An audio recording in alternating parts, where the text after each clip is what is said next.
What if the moment that ruined your reputation was the same moment that saved your life? The stagecoach bucked hard as it rolled into Dry Creek, a place where the sun hit like a hammer and hope came second to dust.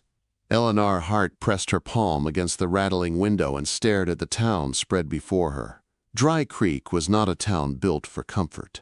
It was a handful of sun-bleached buildings clinging to the New Mexico territory like they were scared of blowing away. Every board looked tired. Every roof leaned, as if praying for mercy. Even the air tasted of grit. She stepped down from the coach into a wall of heat that stole her breath. At 19, raised behind the stone walls of the St. Agnes convent, she had never known a place so empty of softness. The convent had been quiet bells, beeswax candles, gentle voices. Dry Creek was noise and heat and dust drifting like ash across everything she saw. She held tighter to her small satchel. It carried her clothes, her Bible, her poems, and the letter from the town council that had promised her a simple room and a small salary to teach the children. She had come all this way to bring learning to a place that needed it, but as her boots sank into the dry earth, doubt crept into her heart. This land did not look like it wanted saving. Across the street, a blacksmith's forge glowed like the mouth of a fiery cave. The clang of metal rang out, steady and strong. Sparks leapt against the dimness inside, and a man stepped into the doorway. He was tall, broad, and soot-streaked, a figure carved from iron itself. His hammer rested at his side, and his pale gray eyes were fixed on his work, not on her. Yet even from a distance, she felt the weight of loneliness on him. It clung to him like the soot on his apron. Caleb Boon. The name drifted from the stage driver beside her, spoken with a low edge of respect. Been here 3 years. Keeps to himself. Good with a hammer, bad with demons. She didn't know what that meant, but she felt something unsettling in the way he didn't even glance up at her arrival. A man locked in his own world. She swallowed her nerves and walked toward the general store. Inside, Mr. Abernathy welcomed her with a timid smile and eyes that darted nervously toward the door, as if danger itself might stroll in at any moment. "Miss Hart," he said, wiping his hands on his apron, "we weren't certain you'd really come." "I did," she replied. "I'm ready to begin teaching as soon as possible." He winced. That was the first sign something was wrong. A small complication, he muttered. "Mr. Silas Crow, he owns the mine, owns the water, owns most every man's wages, and, well, he decided to take the schoolhouse for storage." The words hit her like a stone. "Why?" "Because he can," Abernathy whispered, "and no one here crosses him." Her heart sank, but her voice stayed steady. "Where can I find him?" Abernathy's face went pale. "At the Silver Dollar Saloon." "But, miss, don't go alone." She did go. She walked straight into the saloon, her head held high. The air inside was thick with sweat, liquor, and hopelessness. Men stared at her with open surprise. A woman like her, clean, straight-backed, modest, did not belong here. She ignored their eyes and climbed the stairs to Crow's office. She knocked. "Come in!" Silas Crow sat behind a giant desk, round and soft, where everyone else in town was lean and sun-cut. His small eyes crawled over her, slow and unkind. "I'm the new school teacher," she said, lifting her chin. He smiled. It was not a kind smile. Not anymore. He dismissed her like she was dust on his boots. Learning didn't matter to him. Children didn't matter. Only silver. He didn't raise his voice. He didn't threaten her. He simply closed her future with a line of ink and a puff of cigar smoke. When she stepped back onto the street, the sun felt hotter. The world felt heavier. And then she saw him, the blacksmith again, Caleb Boon. He leaned against his doorway, wiping sweat from his brow, staring straight toward the saloon. Toward her. Their eyes met. His were sharp and cold like a winter sky, but something flickered there. Not pity, not interest. Something else, recognition. as if he knew exactly what Crow had said to her, as if he had once stood where she stood. Her cheeks warmed. She looked away first. She spent the next day fighting for the school. She visited homes, spoke to tired mothers, weary fathers. A few agreed. A few were afraid. But by the third morning, she had 6 children gathered in the dusty vestry of the old church. It wasn't much, a cracked wall, a crooked door, but it was theirs. Caleb heard them from across the street. Children reciting letters, a teacher who refused to quit, a spark in a dead town. He paused, mid-strike, his hammer hovering in the air. Something unfamiliar tugged at him. Respect. Meanwhile, Crow began to stir. The confrontation started small. A boy swaggered into her lesson. Wyatt Crow, the mine owner's spoiled son. He mocked the children, mocked her, called her a charity case, called her students worse. She stood tall. "You will apologize," she said, "or you will leave." Wyatt laughed and left. That night his father waited for her outside the church. He disowned the school, her lodging, her right to stay. "You're done in this town," he said. "Be gone by morning." She held her ground. But when she returned to the boarding house, the owner's hands shook with fear as she told Eleanor she had to pack. Caleb saw it all. He saw her shoulders slump. He saw her hope dim. And something inside him snapped. Not loud, not violent, just a quiet, absolute decision. He would not let Dry Creek break her. Not again. Not while he was still breathing. The storm had been brewing all day, a restless growl in the sky that matched the unease crawling through Dry Creek. By nightfall, the heavens tore open. Rain slammed the boarding house like a furious fist. Thunder cracked so hard it shook the window frames. The wind clawed at the shutters until they banged like warning drums. Inside her small room, Elellanar could not pray. Her thoughts spun like leaves in the storm. She had done nothing wrong, yet the whole town would believe she had. Crow owned their wages, their water, their fear. What chance did one orphaned girl have against a man like him? She stared at her broken crucifix lying on the floor. It had snapped when her skirt snagged on the trunk, the tiny carved Christ separated from the cross. The sight of it, broken like her hope, shattered something inside her. One hot tear rolled down her cheek. She picked up the pieces and held them tight. There was only one person in town who fixed broken things. And he lived in fire. She walked through the storm toward the forge, the wind nearly taking her off her feet. The glow from inside was faint but steady, a warm heartbeat in the chaos. She stepped into the doorway, rain dripping from her bonnet and dress. Caleb Boon froze mid-strike. Steam rose from the cooling tub as the smell of smoke and metal filled the air. He turned slowly toward her. He didn't ask what she needed. He simply waited. Wordlessly, she held out her trembling hand, opening it to show the broken cross.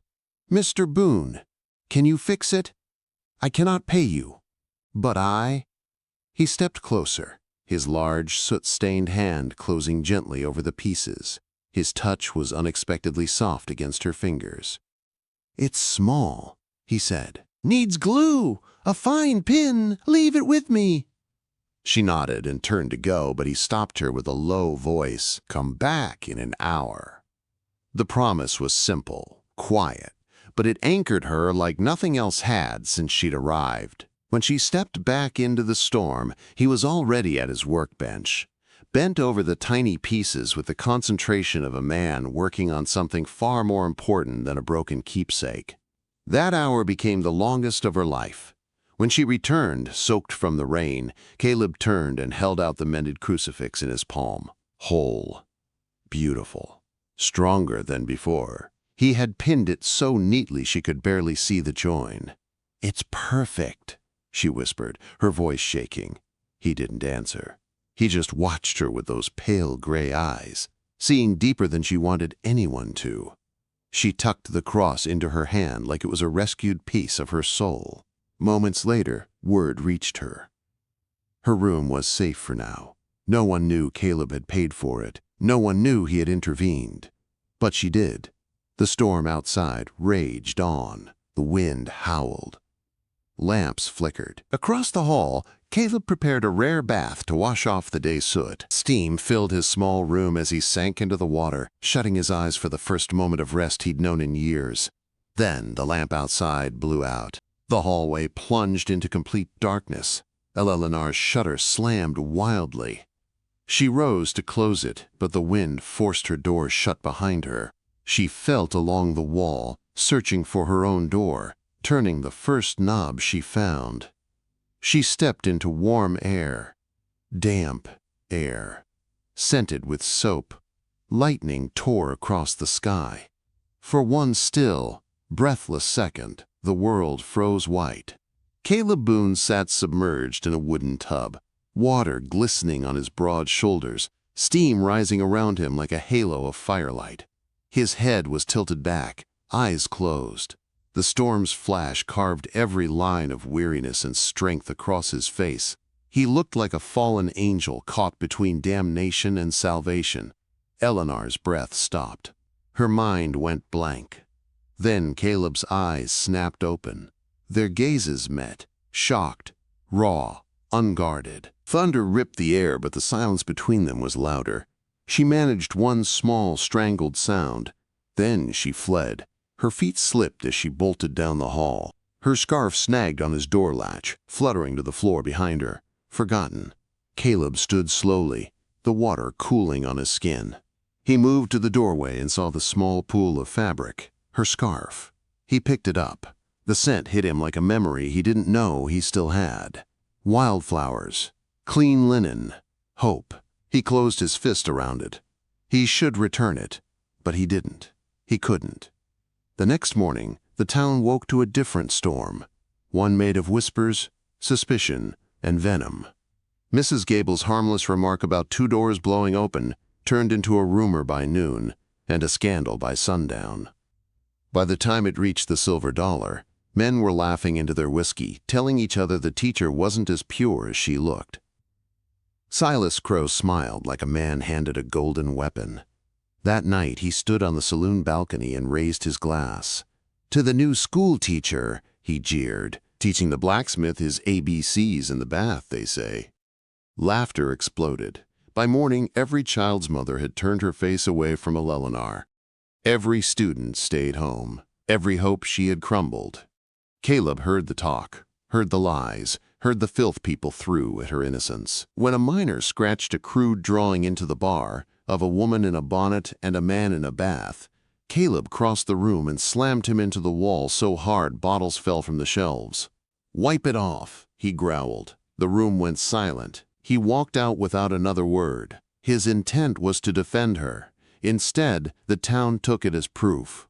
That night, the preacher came to her door, wringing his hat. The church could not protect her. The town would not support her. Crow had made sure she would be run out by dawn. She packed her small satchel with shaking hands. Her crucifix lay on the table. She touched it once, then looked toward the door. Where would she go? She did not know. Neither did she know that across the hall, Caleb Boon sat in the dark with her scarf in his hands, making a decision that would change both their lives. He would no longer watch the world break something good. He had already lost one woman to fire. He would not lose another to shame. The night carried the cold breath of danger as Elellanar packed the last of her belongings into her satchel. Outside, Dry Creek lay quiet, too quiet, like the town itself was holding its breath. The rumors had spread like wildfire. Doors had been closed to her. Mothers had pulled their children inside at the sight of her. And now the preacher, soft-spoken, fearful, had asked her to leave. Not for sin, but for the appearance of it. She sank to her knees, exhausted. Her Bible lay open on the floor, the mended crucifix beside it. Her faith felt cracked, like the wooden beam above her head. She tried to pray, but the words stuck in her throat. Everything she had done with pure intentions, yet she had become an outcast in a place starving for hope. She whispered, "Lord, what am I to do?" Quote, No answer came, But the wind outside shifted, carrying the faint metallic ring of hammer on steel. Caleb Boon was still awake, her heart tightened. The next morning, Elellanar walked toward the vestry to open the school one last time. The street was filled with stares, cold, judging, heavy with suspicion. Her steps felt like they were carved through stone. When she opened the church door, the room was empty. No children came. Hour after hour, she sat alone, her hands folded on the desk. Across the street, Caleb hammered in the forge, the blows loud and sharp. Every strike held a choice he had not yet made. Every strike spoke the truth he refused to voice aloud. By the third day of her silent lessons, something changed.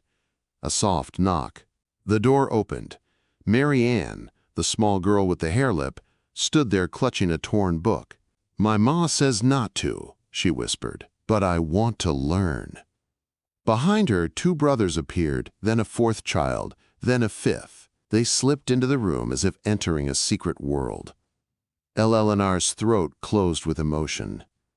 "Yes," she said softly. "Come in." Outside, Caleb watched them enter. Hope, fragile and stubborn, was taking root, but hope was dangerous in Crow's town, and Crow had grown impatient. He gathered two of his hired men, Finn and Jeb, into his office. With whiskey thick on his breath, he whispered a plan. "Burn it," he said. "Burn her little school to the ground, not with the children inside, but scare her out of my town for good." It was the whisper of a coward. That evening, the vestry glowed warm with lamplight as Elellanar finished a late lesson with the children. Caleb stood in the back, fixing a hinge, quietly guarding without being asked. Outside, Finn and Jeb crept through the shadows. They splashed kerosene along the back wall, struck a match, and tossed it. The flames caught fast. The fire roared. Inside, the children coughed as smoke seeped through the cracks. Caleb spun toward the door, just as orange light licked across the floor. "Out!" he shouted. "Everyone out the back!" He tore at the boards, covering the small back window, ripping them free with brute force. One by one, he lifted the terrified children and passed them through to Elellanar, who grabbed them and dragged them to safety. Mary Ann was last. Her dress snagged. She cried out as the flames roared behind her. Caleb reached through, tearing the cloth with his bare hands. "Go!" he shouted. She fell into Ellenar's arms. "Your turn!" Elellanar cried, reaching through the window for him. But at that moment, the roof groaned. Caleb looked up. The beam was giving way. He had 1 second. He shoved her backward with all his strength. The roof collapsed. Elellanar screamed. Flames burst from the window in a furious explosion. Smoke swallowed the room. Men from the saloon raced to pull Caleb's limp body from the rubble near the back wall. Elellanar ran toward him, but strong arms held her back. Her entire world narrowed to the soot-blackened man in their arms. "Caleb!" she cried. He didn't respond. The town carried him to Doc Miller's small office. The doctor tore away, burned fabric, cleaned his wounds, wrapped his head where a beam had struck him. Elellanar stayed beside him the entire night, pressing cool cloths to his fevered skin as he fought for breath. Hours later, fever breaking, he whispered a name. Not hers, Sarah. Elellanar froze, his wife, his grief, his guilt, and then she understood him, his silence, his hardness, his constant distance. He wasn't pushing her away. He was protecting her from the ruins of his past. Her hand tightened around his. "You are not alone," she whispered. "Not anymore." The next morning, the town learned the truth. Their children had nearly burned alive. Finn and Jeb were seen fleeing. Mothers and fathers gathered in angry circles. Old grudges surfaced. Secrets spilled. Crow's name spread through the whispers like poison. The miners confronted the sheriff. The sheriff confronted Crow. Crow drew first, but Caleb, weak, wounded, leaning on Elellanar's arm, drew faster. His bullet struck Crow's shoulder, spinning him into the mud. It was not a killing shot. It was justice. Crow was taken away in chains. Dry Creek breathed for the first time in years. In the weeks that followed, the town rebuilt the school. Caleb, still bandaged, worked from sunup to sundown. Elellanar stood beside him, handing nails, steadying boards, steadying him. By the time spring arrived, the schoolhouse stood tall and proud, and so did their bond. On a warm afternoon, Elellanar scraped her arm on a heavy water barrel. Caleb brought her into his small home and washed her wound in the very same wooden tub she had once stumbled into by mistake. The room was quiet. Her arm rested in the warm water. He watched her with a steady, unguarded gaze. Then he spoke. "The scent stayed," he said softly. She looked up, confused. "Not from the bath," he added. "From the day you walked into my life." Tears filled her eyes. He lifted a thumb to wipe one away. Their fingers intertwined, the past washed clean. The future opened like sunlight through clouds. That night, Dry Creek slept peacefully. The forge glowed soft. The schoolhouse stood strong. And in a small home beside the fire, two broken souls, no longer broken, began the quiet, lasting life they both thought they'd never deserve.